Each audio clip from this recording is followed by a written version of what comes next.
Assalamualaikum warahmatullahi wabarakatuh. Perkenalkan nama saya Aji Salkondoi dengan NPM 2212011070. Di sini saya akan membahas mengenai hasil analisis saya terkait putusan kasasi nomor 401 Garing PDT Suspailit tahun 2016. Di sini saya mengangkat judul makalah dari putusan tersebut adalah prosedur envoy sebagai instrumen perlindungan hukum dalam sengketa kepailitan.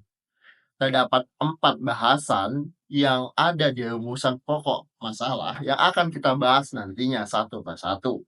Mari kita bahas pada poin yang pertama terlebih dahulu, yaitu kronologi perkara dan juga pihak yang terlibat.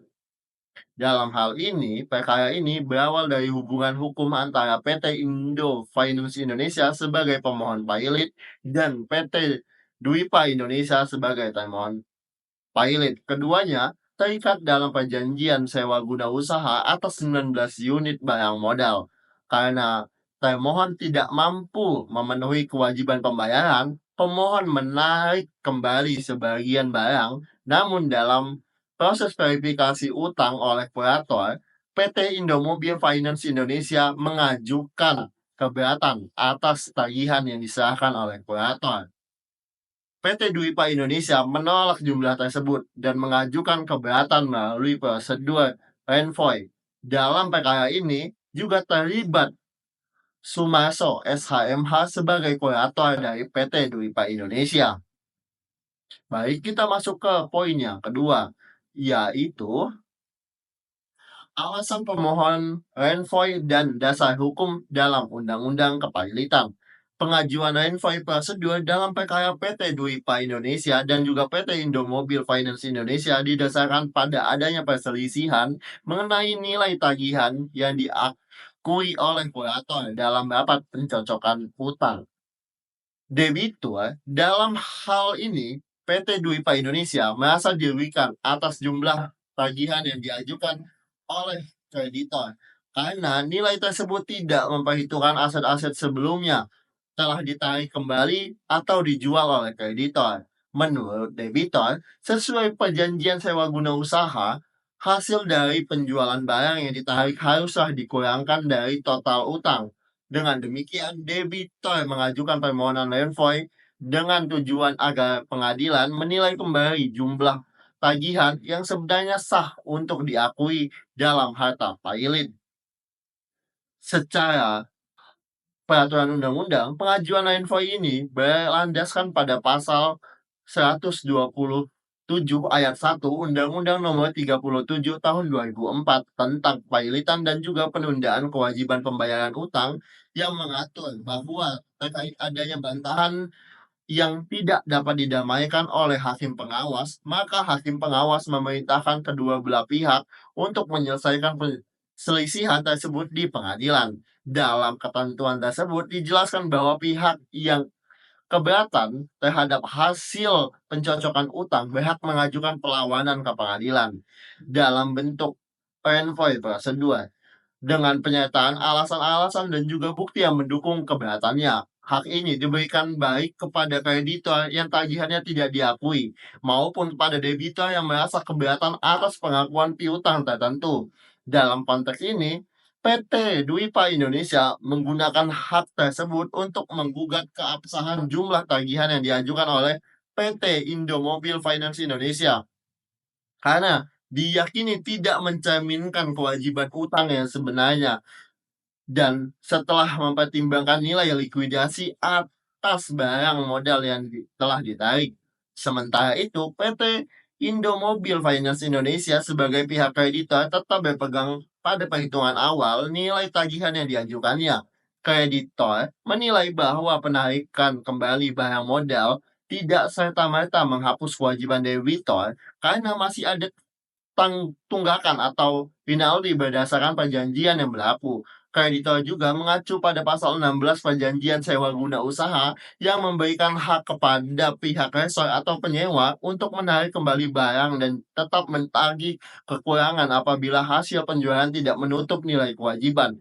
Alasan ini diperkuat dengan adanya perhitungan tagihan yang menurut kreditor telah didasarkan pada kontrak dan tidak melanggar ketentuan peraturan perundang-undangan. Dengan demikian, dasar hukum pengajuan envoy tidak hanya bersumber pada undang-undang pahilitan, tetapi berdasarkan pada perjanjian kontraktual antara para pihak dan prinsip keadilan dalam hal kewajaran nilai utang.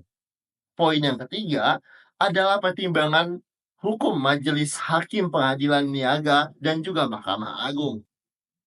Majelis Hakim mengabulkan permohonan kasasi dari pemohon kasasi PT Indomobil Finance Indonesia. Majelis Hakim mempertimbangkan bahwa sejak barang ditarik kembali oleh pemohon pailit, maka termohon pailit tidak lagi memperoleh manfaat atas barang tersebut. Oleh karena itu, majelis menyatakan bahwa jumlah tagihan yang sah adalah sebesar yang dinyatakan oleh PT Indo Finance Indonesia dan masih harus dikurangi dengan nilai likuidasi dari 19 barang modal yang telah ditarik, serta memerintahkan kurator untuk menyesuaikan daftar piutang berdasarkan perhitungan tersebut.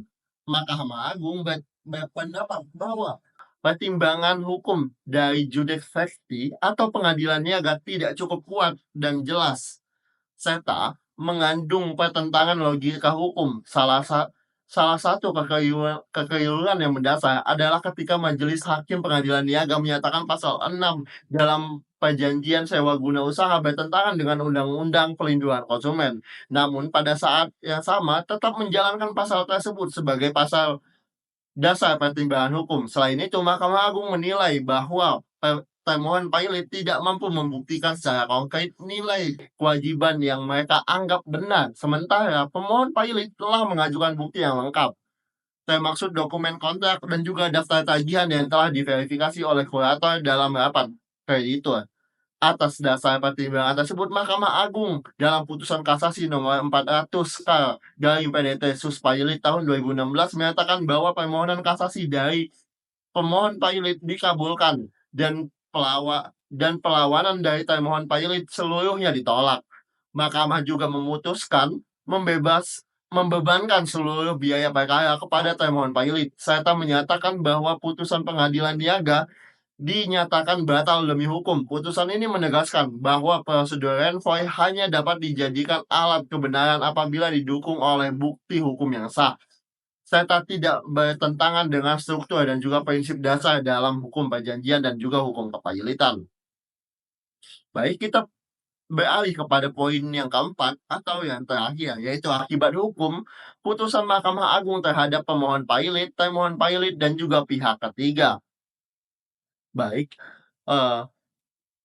akibat hukum terhadap pemohon pailit yaitu PT Indomobil Finance Indonesia, putusan kasasi memberikan penguatan hukum atas klaim tagihan piutang yang semula disengketakan dalam proses renvoy prosedur. Dengan dikabulkannya permohonan kasasi, pemohon pailit berhak untuk mengakui tagihan besar utang yang dimintanya dalam harta pailit tanpa pengurangan nilai berdasarkan hasil likuidasi barang modal. Bagi termohon pailit, yaitu PT Dwipa Indonesia selaku debitur, putusan Mahkamah Agung ini berarti hilangnya hak atas persoalan kembali jumlah tagihan yang diajukan oleh pemohon pailit. Dengan ditolaknya seluruh permohonan melalui renvoy, termohon pailit dianggap telah gagal membuktikan dalil keberatannya dan wajib tunduk pada nilai utang yang ditetapkan.